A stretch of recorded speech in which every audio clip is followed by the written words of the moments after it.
সেই হসপিটালের বেহাল দশা। আজকে মায়েরা যখন হসপিটালে যায় তখন পেটের ব্যথা হলেও বহরমপুর সাব ডিভিশনে ট্রান্সফার করে। যাদের ছেলেদের নাম রয়েছে তাদের বাবাদের নাম নেই, ডিলিট হয়ে গেছে। তারা কোথায় যাবে? তারা কি এই ভারতবর্ষের নাগরিক নয়? আজকে আমরা লক্ষ্য করে দেখছি গোটা মুর্শিদাবাদ ব্যাপী যে সন্ত্রাস এবং ধর্মনিরপেক্ষতা, আজকে আমরা লক্ষ্য করে দেখছি সারা ভারতবর্ষে যে একটা সাম্প্রদায়িক দাঙ্গা করার চেষ্টা করা হচ্ছে এবং সম্প্রীতি নষ্ট করার চেষ্টা করছে। সেটাই আমাদের লড়াই।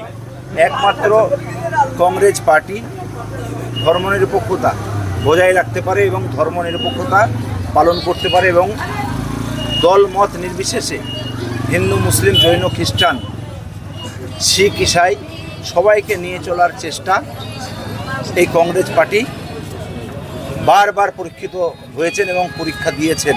আপনারা সকলে জানেন 1947 সালে ভারতবর্ষ স্বাধীন হয়েছিল, তখন থেকে নিয়ে আজ পর্যন্ত বহুবার পরীক্ষিত সেই পরীক্ষায় পাশ করেছে কংগ্রেস। এবং পাশাপাশি আজকের যে লড়াই, আজকে শুধুমাত্র আমরা লক্ষ্য করে দেখছি একদিকে বিজেপি পার্টি আর একদিকে বাংলায় তৃণমূল। আজকে সত্যি কথা বলতে আজকে শান্তির বাতাবরণের জন্য মানুষের ঢল নামছে। কেননা আপনারা জানেন আজকে সাধারণ মানুষকে লাইনে লাইনে কাতারে কাতারে দাঁড় করাচ্ছে। একদিকে ওয়াকফ বোর্ড, আপনারা লক্ষ্য করে দেখলেন ওয়াকফ বোর্ডের আজকে মমতা ব্যানার্জি বলেছিলেন মালদা থেকে ওয়াকফ বোর্ডের আন্দোলন করলে দিল্লিকে আন্দোলন করতে হবে। আজকে তাই মুর্শিদাবাদের মানুষ আজকে বলছে ভোট দিল্লি গিয়ে চান। এটা আমাদের কথা নয়, সাধারণ মানুষের কথা। পাশাপাশি আমরা লক্ষ্য করে দেখছি এসআইআর নিয়ে মানুষের ক্ষোভ ফেটে পড়ছে। আজকে এসআইআরের এই মুর্শিদাবাদের মাটিতে 60 লক্ষ মানুষের নাম বাদ গেছিল। তারপরে অ্যাডজুডিকেশনে যাদের নাম ছিল সেখান থেকে কিছু নাম উঠেছে, ওঠার পরেও আজকে 8000 নাম ডিলিট হয়ে গেছে। এটা মানুষের একটা ক্ষোভের মুখে পড়েছে, মানুষ পড়ছে। এবং সেখানে মানুষের যে বক্তব্য যে 8000 মানুষের নাম ডিলিট হয়েছে শুধু 71 বেলডাঙ্গা বিধানসভার মধ্যে। তাহলে তারা কারা? তারা আমরা লক্ষ্য করে দেখছি 2002 সালে ভোট দিয়েছে, তাদের নামও বাদ গেছে। আজকে বহু বয়স্ক লোক যাদের ছেলেদের নাম রয়েছে তাদের বাবাদের নাম নেই, ডিলিট হয়ে গেছে। তারা কোথায় যাবে? তারা কি এই ভারতবর্ষের নাগরিক নয়? আমাদের লড়াই এখানে। তাই আপামর জনসাধারণকে বলবো এবারে শান্তি শৃঙ্খলা ফিরিয়ে নিয়ে আসতে কংগ্রেসের পক্ষে ভোট দিন, তাহলেই এই ধর্মনিরপেক্ষতা বজায় থাকবে এবং শান্তি ফিরিয়ে নিয়ে আসবে। আজকে বহুবার পরীক্ষিত কংগ্রেস পার্টি আজকে ভারতবর্ষের শান্তি শৃঙ্খলা বজায় রেখেছে। আমরা তাই এই মুর্শিদাবাদের মাটিতে অধীর রঞ্জন চৌধুরীর নেতৃত্বে আমরা 22-এ 22 দখল করব, এ আমাদের দৃঢ় বিশ্বাস। পাশাপাশি শিক্ষা, স্বাস্থ্য বেহাল অবস্থা, কি বলবেন?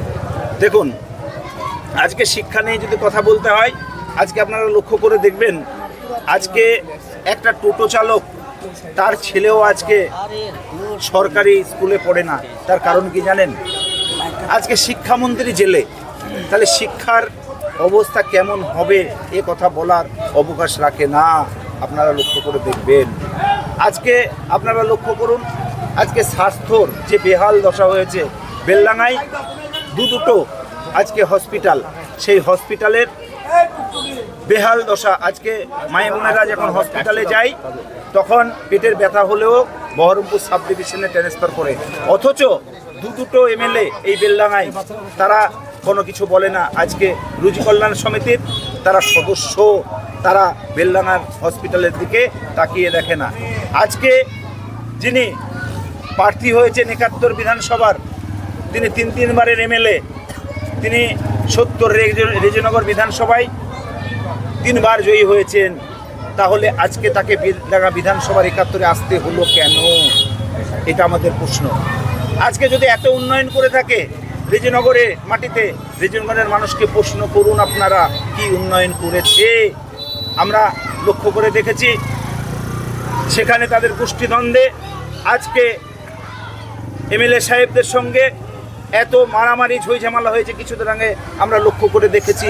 আমাদের কথা নয়, আমরা সোশ্যাল মিডিয়ায় দেখেছি হসপিটালে ভর্তি পর্যন্ত হতে হয়েছে, তাহলে সাধারণ মানুষকে কি সুরক্ষা দেবে একটা এমএলএ? আজকে তিনি যদি আজকে আহত হয়ে হসপিটালে ভর্তি থাকেন, তার সন্তান যদি হসপিটালে ভর্তি থাকে, তাদের গোষ্ঠী যদি হসপিটালে ভর্তি থাকে, তাহলে সাধারণ মানুষকে কি নিরাপত্তা দেবে? এটা আমাদের প্রশ্ন। আমরা লক্ষ্য করে দেখলাম গত পরশুদিনকে আজকের তিনবারের বিধায়ক যে তীব্র ভাষায় আমাকে প্রতিবাদ ব্যক্তিগতভাবে আক্রমণ করেছে, আমি তিনার সম্বন্ধে কিছু বলবো না, কেননা তিনি সিনিয়র লিডার, তিনবারের বিধায়ক। তার জবাব এই বেলডাঙ্গা ৭১ বিধানসভার মানুষ দেবেন, এই আশা ভরসা আমার আছে। কেননা নতুন করে এই বেলডাঙ্গা ৭১ বিধানসভার মানুষকে আমাকে চেনাতে হবে না। আমি একজন ব্যবসাদার মানুষ এবং ব্যবসা করি এবং সাধারণ মানুষের সঙ্গে আমার সুসম্পর্ক সকলেই জানেন, এবং আমি মানুষের সঙ্গে কীভাবে নির্ভীকভাবে জড়িয়ে থাকি এবং সুসলার করি সাধারণ মানুষ জানে।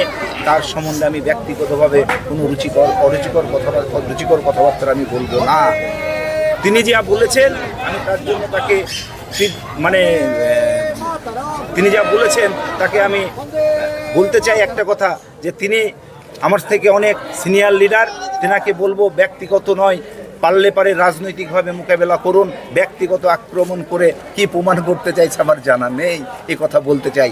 তিনি এই ব্যক্তিগত আক্রমণ করে বুঝিয়ে দিয়েছেন যে তিনার পায়ের নিচের মাটি নেই, তিনার এখানে কোনো জায়গা নেই। তিনি নিজেই প্রমাণ করেছেন, এ কথা বলতে চাই।